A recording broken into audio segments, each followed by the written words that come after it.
Are you interested in understanding GLP-1 medications like Ozempic, Wegovy, or Mounjaro? Then join us on The Plus Sides, Cracking the Obesity Code, the groundbreaking podcast helping people change their lives one episode at a time. The Plus Sides podcast is a disruptor. We're breaking down barriers, smashing stereotypes, and sharing inspiring stories that'll leave you feeling informed and empowered. Join us every week to learn from doctors who are specialists around GLP-1 medications like Ozempic, Wegovy, or Mounjaro.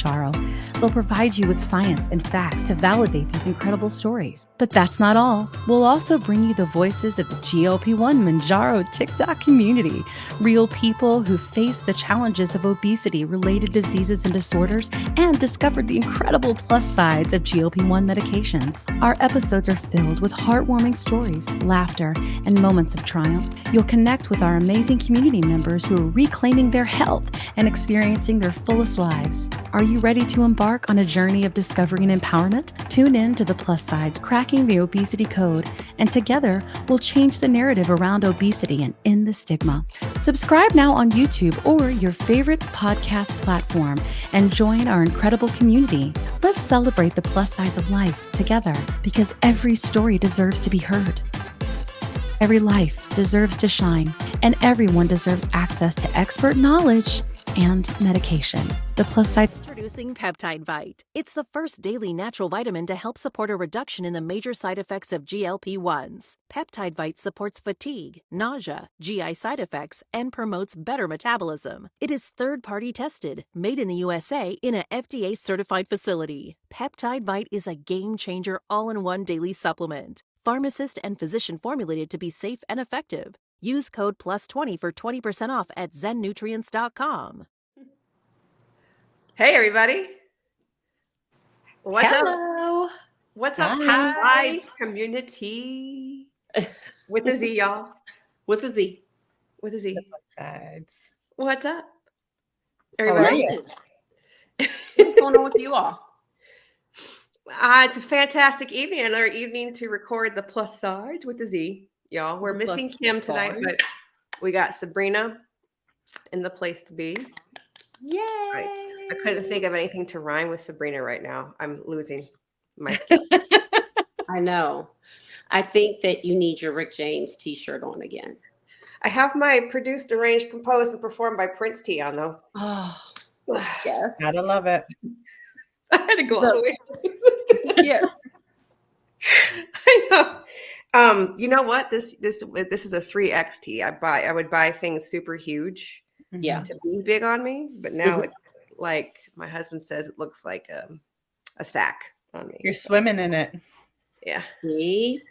Losing those inches and pounds. Yep. Yep. I will not part with any of my Prince tees though. So I get it. Yeah, no. Yeah. No. I mean, you know what? They will just have to look like a tent. it's fine. And then Yeah. you are. I'm sorry. I do have a comfort sweater that I will not part with. I think it's like a 3 or 4X, but I mean, I'm not that size anymore, but I can't let it go. That makes me think of Lydia made like one of her transformation videos. She has a sweater that she puts on and it's like a tent. Mhm. It's amazing. Right. Yeah. But there are some shirts I Totally. saved, like my Rick James one. We recorded a podcast yesterday, Sabrina, and I was very proud of myself because I could fit back into this Rick James t-shirt that I bought like 20 plus years ago. I love it though. I'm like, That's Rick great. James. And immediately I started singing Cold Blooded. Immediately. Sexy. Yeah. Awful. I did. I know. I'm talking like my singing was awful. Well, I loved your t-shirt and I love statement tees anyway. So Yeah.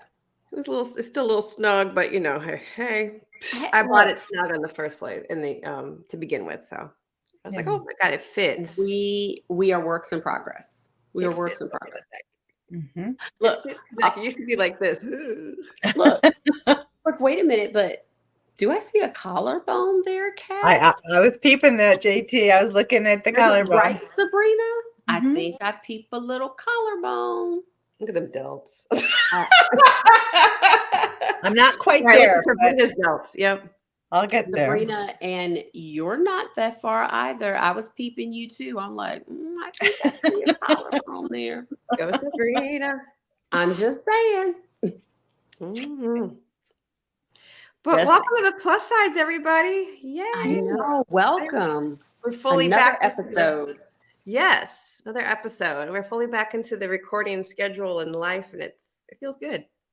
It does. It does. I kind of missed you all. Just a little bit. It's been a few weeks, right? Yeah. I know. Like the holidays. A few weeks since our influencer mixer.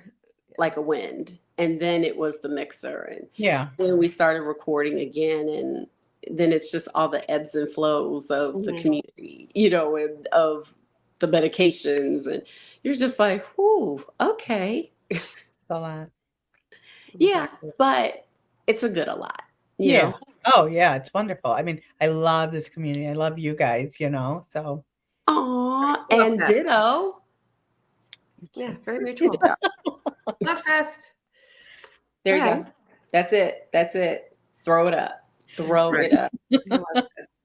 We have a really fun, we don't have a community guest this evening, but we have, or I said this evening, and you're going to listen or view at any time of the day, but when we record, it's in the evening. And so that's why I said evening. But we don't have a community guest. We go straight through our expert, but we have to introduce ourselves. I mean, we know, everybody knows Jardine and I, but we should, we got to reacquaint with Sabrina over here. Definitely. Since our live with her, but really quickly, and I'll just, stop talking. I'm Kat Carter 7 on TikTok.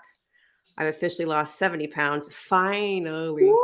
On Mounjaro. I love fitness. Mounjaro. And that's Mounjaro. I love fitness and Prince. So yeah. So who's next? Sabrina. Okay, so, Sabrina. My name is Sabrina Ramos, and I'm Brina_727 on TikTok. I'm on Mounjaro, and I am down 59 pounds. I love to work out. I'm just like Kat, butt stuff, right? Woo! Butt stuff meaning for your butt, your gluteals max. Yes. Maximus. Love the leg press, and love working out. So awesome. Okay, so you all are making me feel like the odd woman out.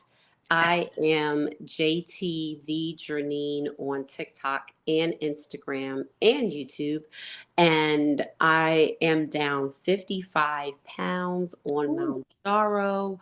I'm currently in maintenance, and I love to do pretty girl workouts like Pilates.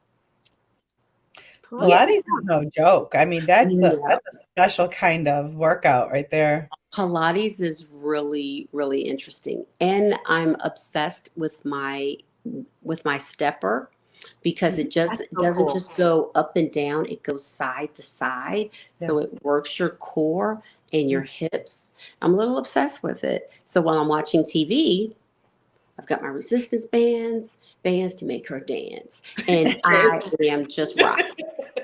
Yep. This is a family show. Don't get there too far down the hole. Yeah. We can't go too far down that rabbit hole, but we can just say that part. I have one at my desk. It's great. I did not use it yet today, but I did get up and I put on some music, so I was dancing. Those things are addictive. I'm like, really cool. My gosh. I'm like, okay. And you don't want to stop until like you reach that number goal. But I mean, you sweat too. Well, I do. I sweat at anything. Me too. Sweat. Yeah. I'm sitting up here like, okay, that thing is deceiving because it's like, oh, this is going to be easy. Not. You get a good workout in. Workout in from those. Losing lots of weight on it. They are. Your legs up and legs in shape. Yep. So you'll be ready soon, Janine. I'm working on my Mounjaro, but I won't have it anymore. That's right. But there's me. That's it. Okay. So tonight we're gonna speak with Devin Patel. I'm going to bring him on. All right, Devin. Devin! Drum roll, please. There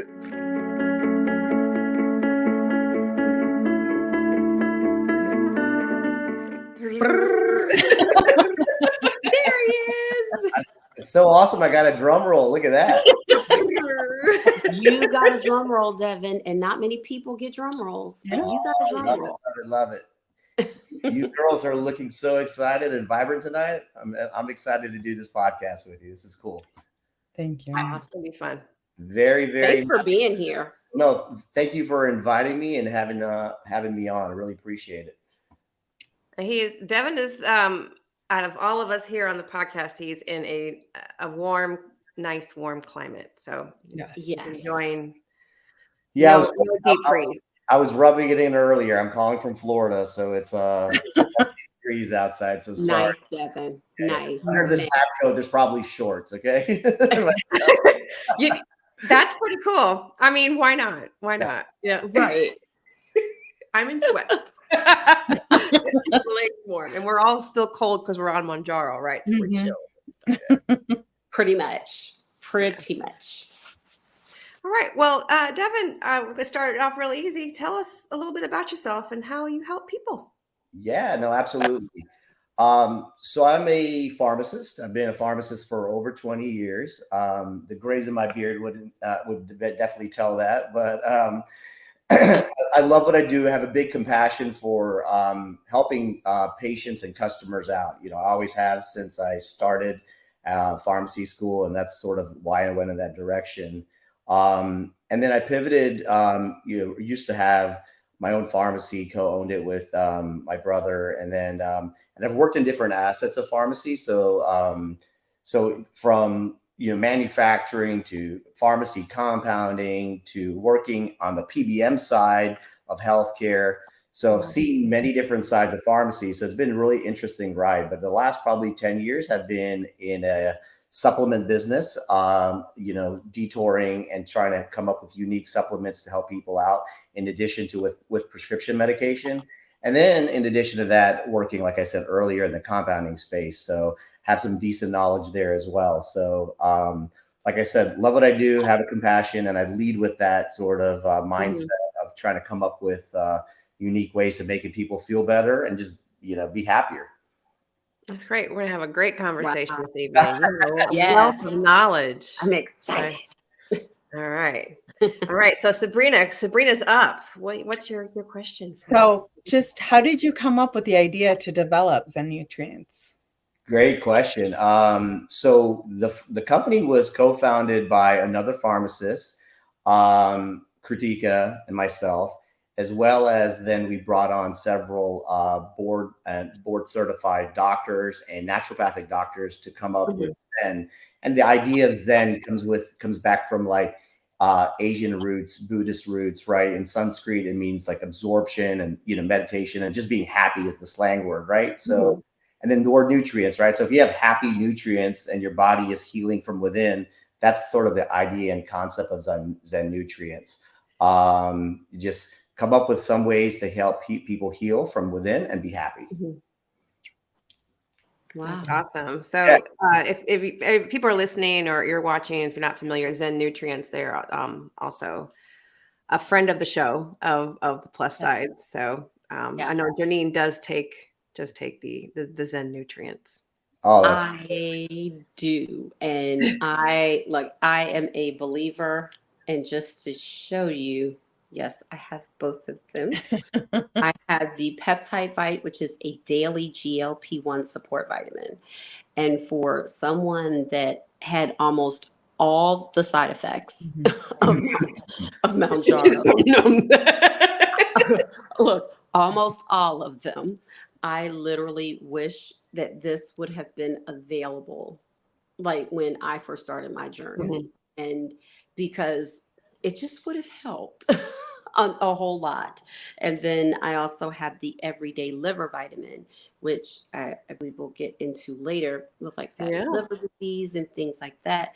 And people ask me what I use, how did you get to maintenance? And that is part of that was part of my regimen, as well as it's still part of my regimen. Like the Mhm. last 10 to 15 pounds can be a real struggle because I think your body knows that it's about to reach its goal. But you know what, Devin, talking about these supplements and with compound being a hot topic in the GLP-1 space, how Yeah. do compound pharmacies make compounds of semaglutide and tirzepatide without exposing proprietary practices?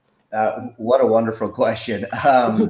So, the easiest way to sort of explain this is that you have all the big drug companies, Eli Lilly, Novo Nordisk, right, Pfizer, and they've spent so much time and effort doing clinical studies. They've developed a lot of the initial chemicals that are actually used in these medications. The active medication is sort of what we called it. And so they have patents on these medications, right? But what happens is that, the FDA allows for compounding pharmacies to make a product if it's on the shortage list, right? And I'm sure all you guys have probably talked about many times about, Yeah. Ozempic being on a shortage list, right? Mhm. So when the FDA finds out that the drug company can't keep up with the supply and demand and it goes on the shortage list, the actual chemical becomes available for wholesalers that supply raw powder. And when I say raw powder, it's like the actual powder to make glutide. It's almost like cooking in the kitchen, right? You got to find like the flour, the yeast, and you're finding all the premium ingredients to put together to make like the best cake possible. Well, in this case, you're finding the powder from a manufacturer that can source it. And so compounding pharmacies are allowed to, when it's on shortage, get the powder and make the medication. Now, the challenge is like, how do you make the product the same or if not similar to Eli Lilly's or Novo Nordisk's problem, right? Product. And so you're always going to have, let's say there's probably 100 compounding pharmacies in the United States. Not every one of them are going to follow all the rules, the FDA sort of sets out in place for pharmacies to follow. So there's guidelines set across that, a pharmacy should follow when making these medications and stuff like that. So you're going to have different pharmacies make it different ways, which it shouldn't be the case. But unfortunately, that's sort of how it happens. But I would say more than 95% of the pharmacies are going to make it the right way. And there's going to be a few outliers that are probably not accredited pharmacies. Yeah.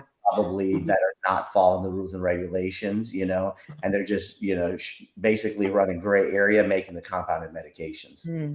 Did I sort of answer that question? I know it was a little long-winded, but yeah. Yeah. And what are some of when you mentioned the outliers, the ones who are not completely following regulation, what are some of the red flags that we would, our listeners would have to really look out for? Yeah. In relation to that. Yeah, if you're the consumer looking for a pharmacy that you're getting a compounded medication from, I would make sure it's an accredited facility. There is a big, it's called a PCAB or ACHC. The name sort of got merged together when ACHC took it over. But basically, it's an accrediting body full of individuals that make sure that they have the experience in compounding, that go to pharmacies, go on site and inspect them and making sure that they have full set of policies and procedures and basically following all the guidelines of the FDA and the United States Pharmacopoeia, which is another set of rules that the pharmacies are following, right? So if they follow those and you're getting inspected, that's a great thing to have, this PCAB certification.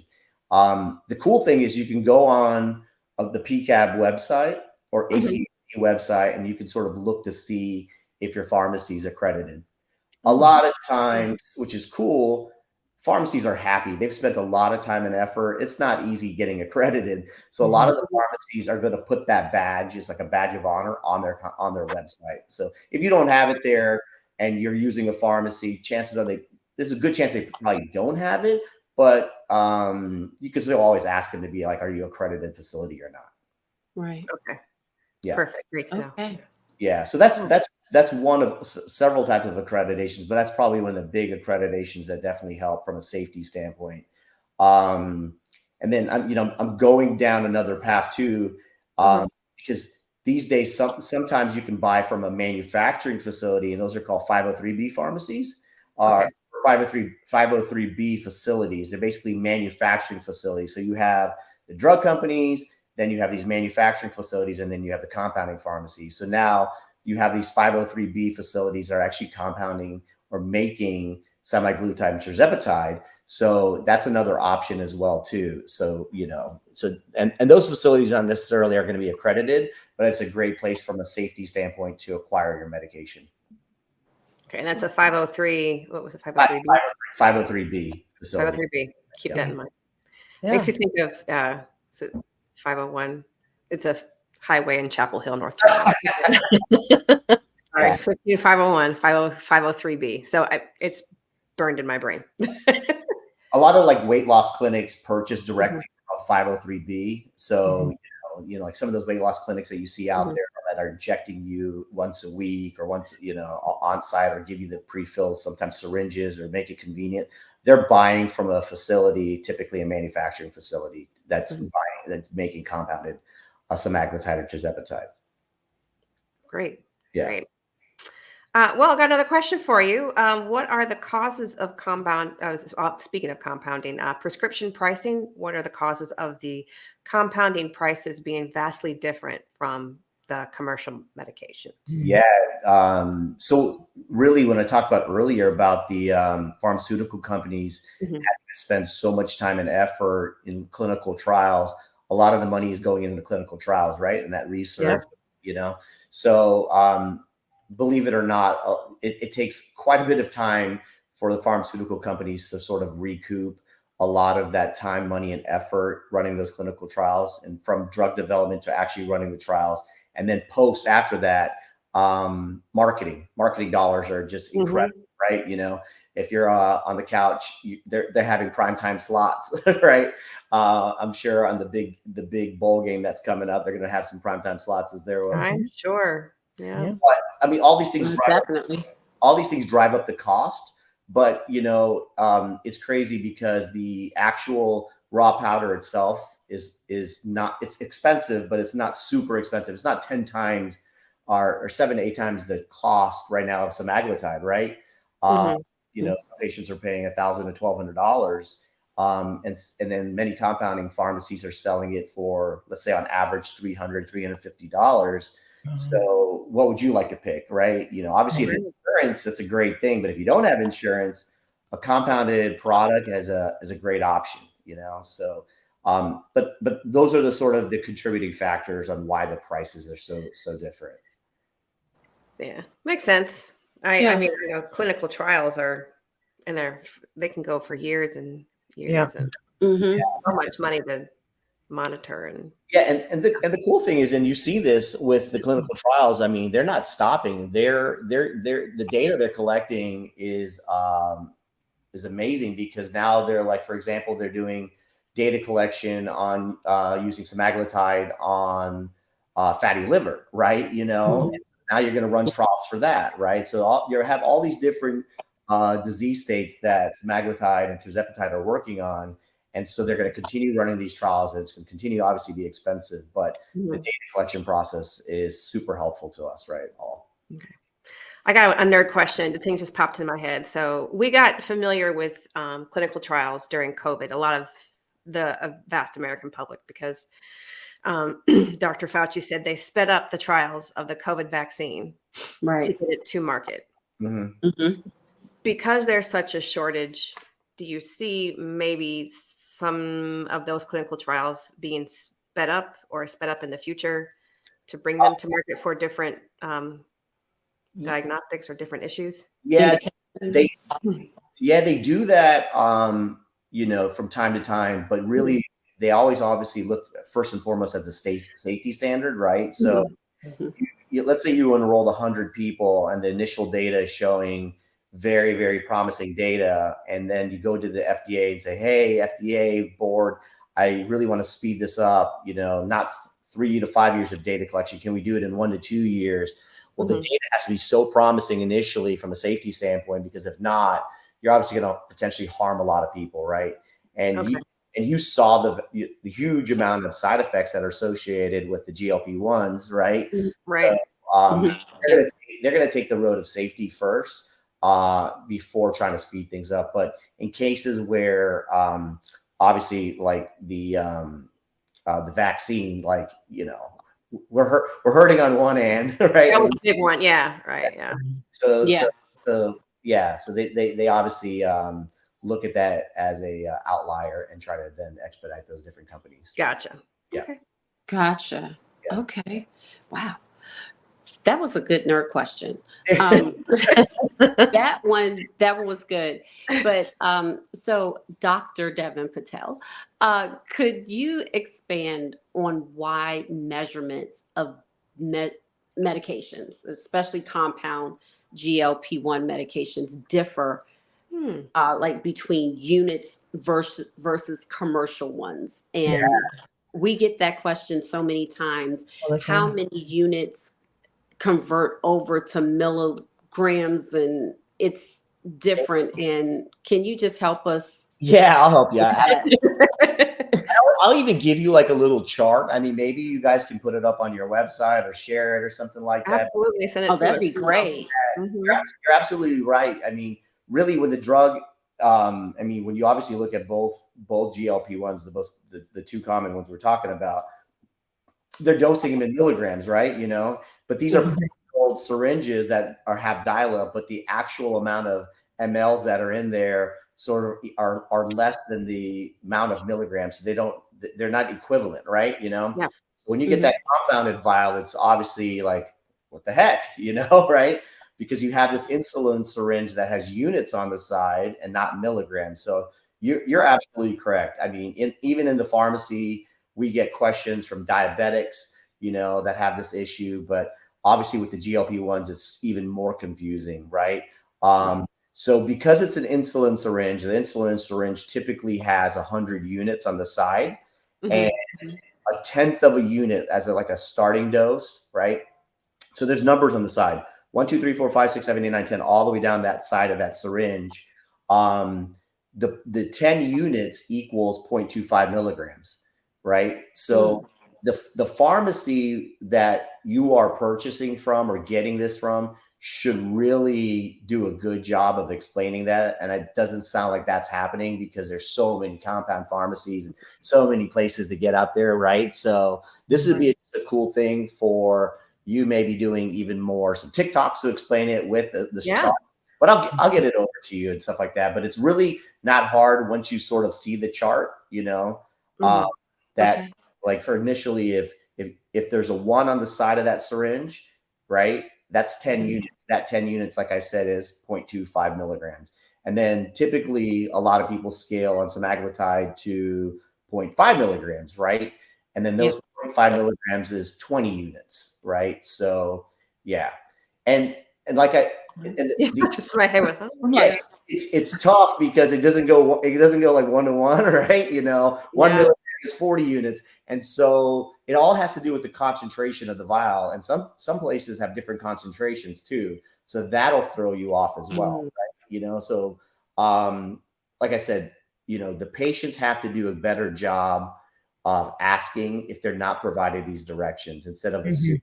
Because once you assume that it's equivalent, like, can you imagine, like, you're going on week 2, or sorry, week going into week 5, and you're like, oh, I need to go up to 50 units, and now you're injecting that in milligrams. Like, you're going to overdose. You're going to have a problem on your hand, right? And I know for a fact there's countless probably cases of this happening, right? Yeah, that makes sense. It's scary. It makes sense. It's scary. Yeah, I get it. Yeah. It's scary. It makes sense because now it's made the news that there are so many overdoses of compounded GLP-1 meds. And so now, you know, people are like, oh, well, here is just something else, you know? Right. Yeah. Or you hear those horror stories of people are going to 2 different 2 different med spas and getting too much Ozempic or something. Yeah. No, it all boils down to having more precise directions. And, you know, the sucky part is like that pharmacy label is tiny, and there's only so much text that can be put on that pharmacy label. So it fell out, and obviously everybody's dose gets titrated differently at different times, right? So the amount of medication errors, obviously, are like we were talking about, are going to continue to rise unless there's like easy tools that you can use that people are having. That. But I'll definitely hook it up. I'll give it to you guys. It's Awesome. This is what we typically recommend, and it should work for most pharmacies as long as the concentration goes to what I'm talking about, your standard. I think that would be great. Very helpful, because that we get asked that question daily, and we don't know. So Yep. No, most babes in the woods. Yep. Yeah, definitely. All right, so I'm going to take us back to Zen Nutrients, and I know that you create a Zen Nutrients that is liver support. Can you share with us the role the liver plays in obesity management, and in supporting? How important is it for us to take supplements and things, or nutritionally, what we need to do to support our liver during obesity management? Yeah, no, great question. Before I dive into that, I do want to tell you a quick story, and I won't go too long in it. My dad was a diabetic, and recently, October last year, he passed away, unfortunately. I'm sorry to hear that. No, thank you. And he was a diabetic for so many years, and sort of got undiagnosed for the longest time that he had fatty liver disease. He struggled with visceral fat and belly fat right in the abdomen, like so many people do, right? It's typically what you see in a lot of people. They're like skinny fat, or just have a gut, and you're like, why can't I get rid of this gut, right? That stuff. And it's pretty crazy when you start learning the stats, because I really didn't like. We get taught in pharmacy school about these diseases and comorbidities, but we get taught more about diabetes and cholesterol, and not many people sort of talk about the liver. And the liver is like this new silent killer, and this huge epidemic that United States is sort of like dealing with, but they really are not paying attention to. And now slowly it's starting to happen. But 1/3 of the US has a fatty liver. And what happens is when you have a fatty liver, it starts choking. The easiest way to put it, and I explain it, is like when your liver cell starts getting choked and not performing very well, it makes you sluggish, tired, fatigued, brain foggy. So you got a lot of different issues that are associated with fatty liver. But more importantly, you're destroying your liver cells, which then affect your metabolism and try to lose weight in the future as well. So the liver has a super pivotal role in both fat and carbohydrate metabolism, right? So when your liver is not performing correctly, right, you're going to have issues with metabolism and weight gain, right? Naturally, right? Yeah. And you see a lot of diabetics hand in hand have fatty liver disease, because the amount of processed foods we're eating and bad oils. You talk about, like, if you pick up a bag of chips always these days, like JT, what's in a bag of chips? What type of oil is usually in a bag of chips, or anything you eat these days? There's soybean. You asked JT and I'm answering. I'm student. No. I mean, I think I heard something about lard, or like vegetable oil. Yeah, vegetable oil, canola oil, right? Soybean oil, right? It's usually now these days like a mix of oils, and it's not a quality oil. It's not like 100% avocado oil, or it's like olive oil. It's sort of a blended oil to make the consumer feel good, but those oils are super inflammatory, and they cause issues with the liver as well too. So, so speaking about liver and weight loss, it plays an important role. And this liver supplement, I had said to my dad, I was like, why is there no prescription medication when he got diagnosed? Right. I was dumbfounded, because I was like, why is there no prescription medication for fatty liver disease? Like, there is zero prescription medication. We have prescription medications for almost everything, but not a fatty liver disease. So you got to control it by diet, exercise, and naturally good supplements will help as well too, but using the right things. So I guess long-winded in my journey in this story that I'm telling is that I had said, well, something needs to address this epidemic that we have going on, because people don't really care to a lot of times change their diet. Some do, some don't. So what can you do? Everyone's always looking for that magical pill, right, to make something better. And sometimes you do change. Like, I would say sometimes a lot of people do change, but an overwhelming majority of people won't change, right? So what was cool in Europe, especially in Italy, they found there's this citrus tree called citrus bergamot and artichokes, and they've done several clinical studies in Europe, and double-blind placebo control, not just like these like small bougie studies. I'm talking really good studies. Yeah.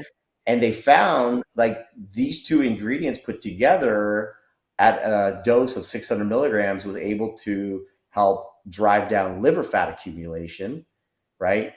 Decrease liver enzymes, help with weight management, improve metabolism, right? And so all these studies now that have now come out and being produced in literature over there are now slowly leaking over here in the United States. So the cool thing is like coming back to this whole Zen nutrients concept, I was like, I want that. I want to get my hands on this product. It's called Bergasin. The two of them together make this compound, this patented ingredient called Bergasin. I was like, if I take Bergasin and sort of amplify it with so many people have heard milk thistle and dandelion, and of course, and like turmeric. I was thinking in my mind, I was like, let me go run this by, some endocrinologists, some GI doctors. And so our board basically looked at the data, looked at the information, and looked at the entire formula. And so we put it together and we said, I think this is going to be a game changer, because there is no prescription product, but at least we could finally have a supplement that can sort of support these issues, right? So we're not claiming that they're going to like cure fatty liver by any means, right? But if they can help support and sort of drive that down, those numbers down, and sort of getting you in the mindset of like, every day I got to take something for my liver. We take something for your heart, you take something for your brain, but who talks about taking something for your liver, right? Right. Yeah. And then by doing so, a lot of these issues that we're seeing because of the processed foods and your liver just not working and your diet get amplified because you're boosting your liver to work better.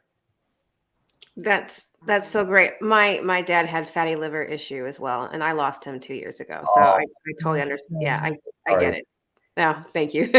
But the more I do this work, the more things make so much sense.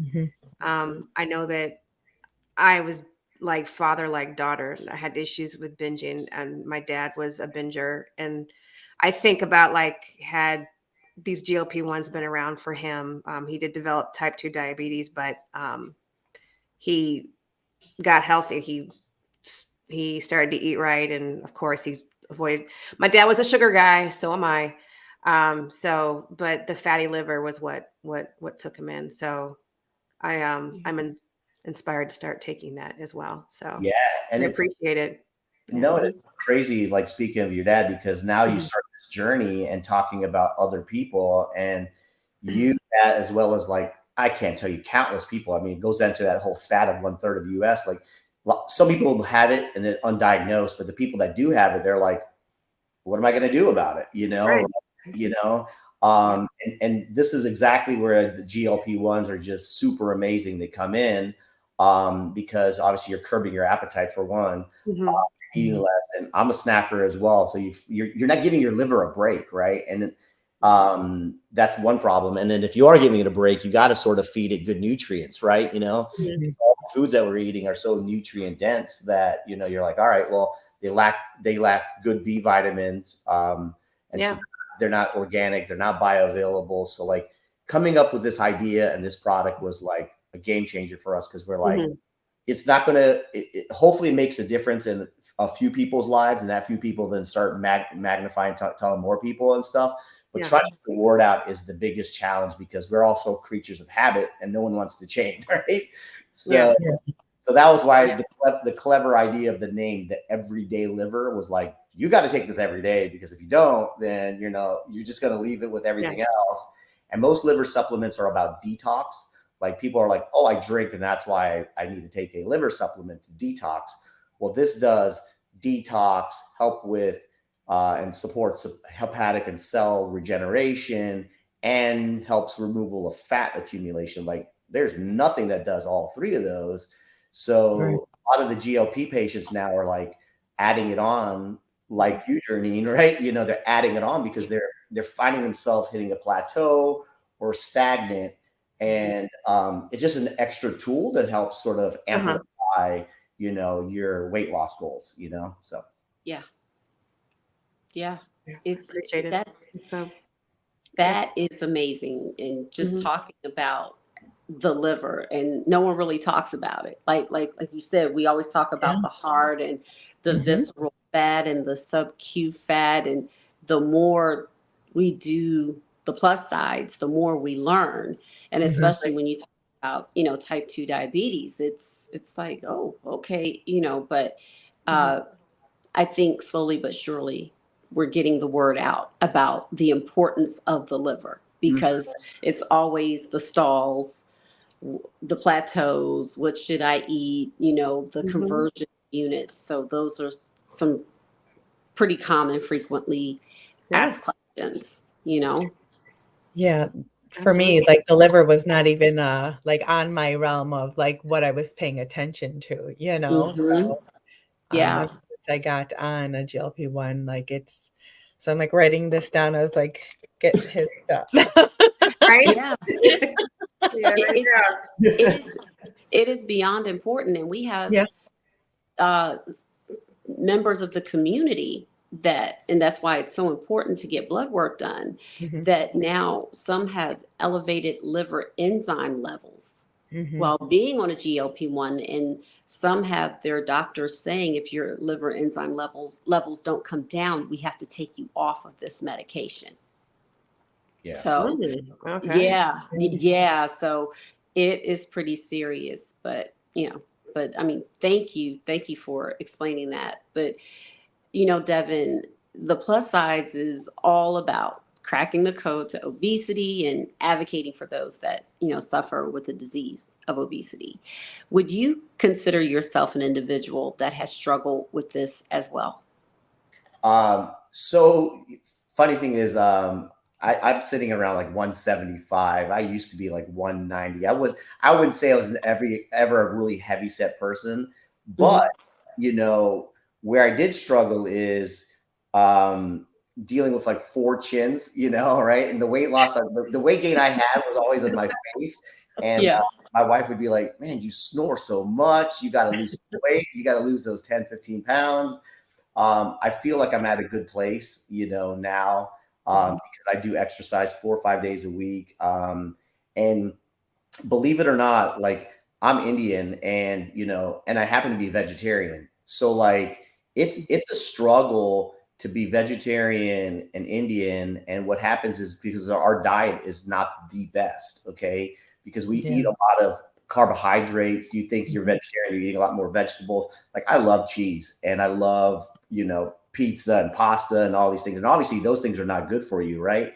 So for probably about 6-7 years ago, I actually had hit the point where I was like, why do I feel sluggish and tired? Why am I not feeling good? Even though I'm not super obese, I just wasn't doing really well. So I went to a functional medicine doctor and I got my labs pulled. And when you go, if anybody, I don't know if anybody here has gone to a functional medicine doctor, these are some of these doctors sometimes that are trained in anti-aging for medicine, but they're pulling labs that are a little bit more detailed than your typical lab, right? And so I found out, for example, like, you know, I don't have the gene to help with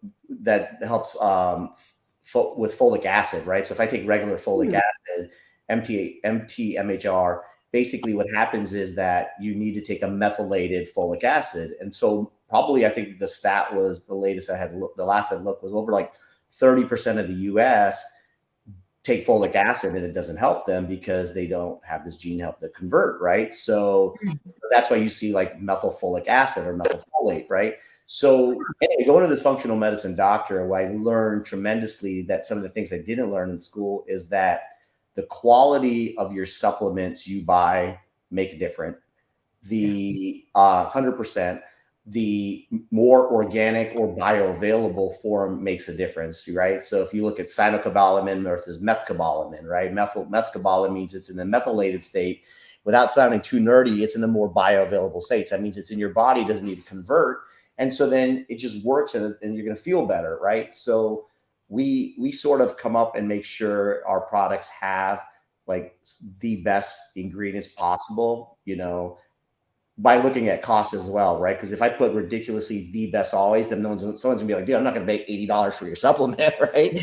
but the point is that to answer your question, I was not overly obese, but I wasn't super healthy, right? And I found that it was a struggle, and you know, I had to watch what I was eating. And even now, I not just watching what I eat, but like for a while, even for like 6 months, I had put myself, the doctor put me on metformin. They're like, you're looking like you're pre-diabetic. And so if you tell a 190-pound person that's 6 foot tall, you look at my BMI, like you're pre-diabetic. And because a lot of it has to do with diet, right? You know, and that happened with my dad, and it happens with a huge amount of not just Indian people, but people that find themselves on the go, not eating always the best, or eating processed foods, right? You know, you could go to a fast food restaurant, think you're ordering the right thing, and really at the end of the day, a lot of that stuff is processed, right? You know, so you're not getting quality nutrients. So I've changed my mindset a lot in the last probably 7 years, going and learning a lot of this information, and that sort of has morphed us to where we're at in this vision with Zen Nutrients as well. That's amazing. Wow. Yeah. It's true what you said, like when you mentioned earlier, was it skinny fat? When you can use, Did you mention that? Yeah. I did say skinny fat. Yeah. I got a little pudge. So. I get it. You know what? My husband's like that too. I tease him. He looks like he's about 3 months pregnant. And that's it. And it doesn't bother him. Like, whatever. He's like, well, I'm getting so, like, sir, it's just right here. It's just right here. and he probably, you get so used to just feeling cruddy. I say that word because we just wake up like, I didn't sleep too well. But you don't really realize, like, it's your organs telling you something that they're not optimized the way they should be, right? And it's a lot of it of what we put in our on our body and our system, But listen, we're always on the go. It's like a constant rat race, but you got to figure out how to maneuver yourself through this. Yeah. This I agree. Unless like, I would say unless, unlike like Sabrina's husband, the way she calls him, the Latin Adonis. The Latin Adonis. Yes, he is Latin Adonis. I'm Indian, but he's the Latin Adonis. Okay, that's awesome. Yeah. So how's your diet at home though? Right? But I'm sure because you have the Latin side and you still got a lot of carbs. At least you got some beans and some other proteins. He eats relatively clean. So I'm still trying to find my groove, with the whole, ever since I started the GLP-1, because like before I love Indian food, that's what I was raised with at home, the dals and the rotis, so I'm still trying to find my groove and learn about nutrition properly, but he eats super clean. Yeah. Yep. No, and what's crazy is like I found out from more like research dealing with my parents, for example, like I'm like, how did this happen? Like you guys eat very clean. Now, you don't even go out to eat much and you're not even eating a lot of processed foods. Yeah. Believe it or not, like even the foods that are sold now at the grocery stores that are even like, let's say at like Latin markets or Indian markets or any of these places, they're getting stripped away, right, from their nutrients as well, because everyone's trying to cut costs and make a bigger buck, right? So the labels are not the same that they used to be, right? Obviously the control in the US has changed drastically compared to what you see in some of the like European and different countries and stuff. So that it makes a difference. And, I find out that reading labels and really understanding what those labels mean makes a big difference. And that's where people have to spend some time and effort. Yeah. Great. Yeah. Sorry, right. I'm going on and on, so I'll let you keep asking. No, it's the question. It's the tried and true question we have in our community, which is getting things moving. We Yeah. I was gonna say that nicely. Besides the usual, like say Miralax and Colace that our audience takes for to get in the party rocking. Are there any other medications or any natural supplements that you or combinations that you have an idea of to share with our audience? Yeah, no, great question. Listen, you'd be shocked because when you ask the question back, even like counseling patients that are on GLP1s, you find out first and foremost, like the three major things of drinking a lot more water, right? Exercising and eating more fiber diet. Those three things are just not even happening, right? So people are looking for that, again, that magic pill to be like, help me with my constipation, right? But those three things are like the best natural things that you can do right up front, So I definitely would 100% encourage that, right? But then as you dive into other things, if somebody goes, yeah, I get 8 to 10 glasses of water, I'm exercising, I'm even getting proper sleep, and all those things are happening, then some other options are like, obviously you said Miralax and Colace, but like there's a triple magnesium complex that's out. I mean, there's one that's super popular.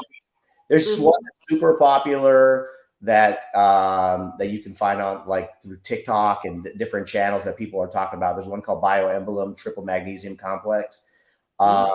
That's one. But because what happens is that they have a mix of magnesium glycinate, magnesium malate, and magnesium citrate, right? It takes away a lot of the other inactive ingredients. And so that is one brand I could say that is probably really good. And there's probably other similar ones that are out there.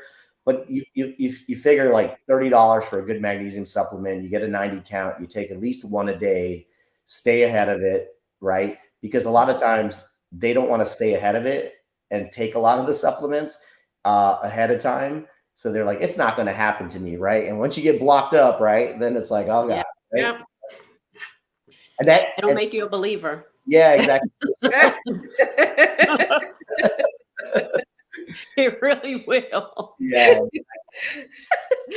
That's why I go and add. That was one of the things about what's cool about the peptide Vite. It's like really an all-in-one daily GLP vitamin because it has magnesium malate in there. Granted, it has a small amount in there, but the point is like that small amount is there. If you take it every day, it's there to help you with your constipation, potentially preventing that, right? It also has electrolytes in there as well. So there's Himalayan pink salt in there, there's potassium citrate, and there's magnesium, right? So you got your electrolyte balance, and then you have obviously something to help with constipation, a small amount. The other cool thing that's in there is that you have enzymes like bromelain and lipase. And so these enzymes help out with digestion. Now, not to speed up digestion so much, like a GLP, it's not supposed to do the opposite, but these enzymes help out with constipation as well, too. Yeah. Wow. So, yeah. It is very effective. Yeah. All I can say is I wish it was available this time last year. I'm really intrigued now. It's like, I'm just gonna, for those of us who haven't had like a lot of side effects, I've had a few, but it sounds like this would still be beneficial for someone who doesn't have a lot of side effects. The Zen nutrients, the peptide Vite. The peptide Vite does because it's like a daily. It's a daily GLP vitamin. So right. So the only thing I caution is that if you're a diabetic, there is chromium picolinate in there. That helps to boost your metabolism. But if you're a diabetic and you're on a GLP-1, there is a caution for hypoglycemia, like low. But at levels, like when the studies in the literature that were out there. So when the pharmaceutical companies decided to do and look at supplements and see if there's really a drug-drug interaction, like they didn't spend time and money in their clinical trial to be like, chromium does this. They're going off of anecdotal data to be like, we think it will because it automatically somewhat drops your, blood sugar level, right? But that's doses at like 800 to 1,000 micrograms. So what happens is there's only 200 micrograms in the product, right? So even though there's a small amount in there, that small amount's to help boost your metabolism. So, but to answer your question, like it's good because there's something in there to help fatigue, right? There's something in there to help nausea. There's something to help your electrolyte balance. And then there's something to help your constipation, right? So like, if you want to take it every day, I know now there's probably been well over 5,000 patients like in the last 6 months taking it. And they're all like ranting and raving, just like you, Janine. They're like, I wish I had this earlier. Like, this is so cool, right? Yeah. So, yeah. It's true. It's true. I am intrigued. Totally. And the liver support too. So. Yeah. I mean, and I guess, I had the privilege of Devin like sharing his knowledge with me. And when he did that, I was just like, okay, say no more. And it has been a smoother road ever since, and especially with being in maintenance, still figuring that out. But it's been a definite positive. Oh, but so awesome. Thank you. And, and I know you had talked about this previously, not here, but, you've touched on it about, many people experiencing stalls and plateaus. And do you have any input on what the difference is in a stall and a plateau, and how can we move past them? Wow. I mean, I think the definition is very similar. Like you stall and then you become plateaued, right? But I guess probably the bigger question is like, you're probably dealing with a lot of people hitting a true plateau. Like they're going on maybe a couple months, and I'm throwing the question back to you, like couple months of saying, I'm not losing any weight. Right.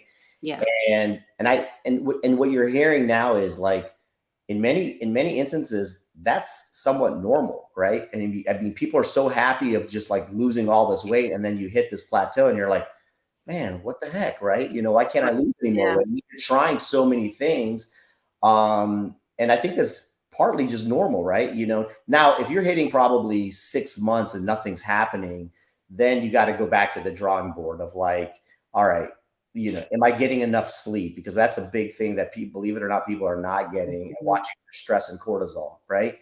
Are you still getting enough protein intake, right? And probably the same questions and, responses a lot of people are talking about before, and probably some of your previous podcasts, but like, it's definitely there. I mean, listen, I'm not a big advocate of saying, all right, you know what, throw more medicine at something that is an issue and stuff like that, right? Because people already are taking a bunch of stuff, right? I am seeing and some telemedicine groups, and I'm seeing doctors recommend, MIC injections, Lipo-C, different products to help boost your metabolism, right? Like these different fat burners. Do they work? I think they do work, right? But like, is it necessary completely?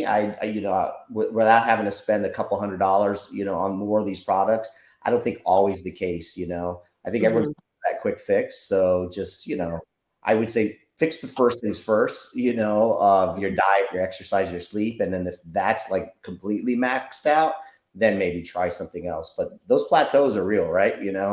So. Oh, very much so. And especially when you're going back and forth in between like 1 to 3 pounds. And that happened with me. It was like 157, 160, 158, 159, 158, 160. You're like, really? You're playing with my emotions here. But we know that it's part of the process. And, stalls we're meant to be broken. And I always say it's like your body just resetting. It's like, hey, I kind of like where I am. Yeah. Let's just kind of parlay here a little bit, and then we'll move again. You know? Yeah, absolutely. Are you guys talking about sometimes something, and some people are switching from semaglutide to tirzepatide, you know, and switching medications and stuff like that. Have you guys talked about that on any of the podcasts? Yeah, one of the members of our show, Lydia switched from semaglutide to tirzepatide, or she did Ozempic to Mounjaro. Yeah. Kim has tried everything. She did Saxenda, Ozempic, and then Mounjaro. Trulicity. Yeah. And she's seeing progress as well, because there's definitely that happening as well too. You know, even though at the end of the day there's a GLP, and then with tirzepatide having a dual agonist, you still have at the end of the day a different molecule in your system, and how the receptors work and how the drug binds to that in your system. It's going to work and elicit a different response. So.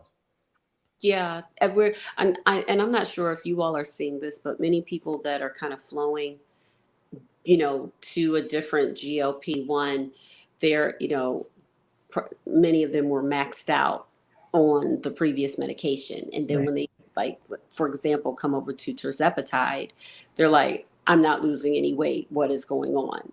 But I always, and I don't know if this is correct. I believe it is, but it's a completely different medication. So your body has to get used to the new med. It's not going to be instant, the weight loss. Is that kind of the correct name? No, you're right. You know, you're absolutely right.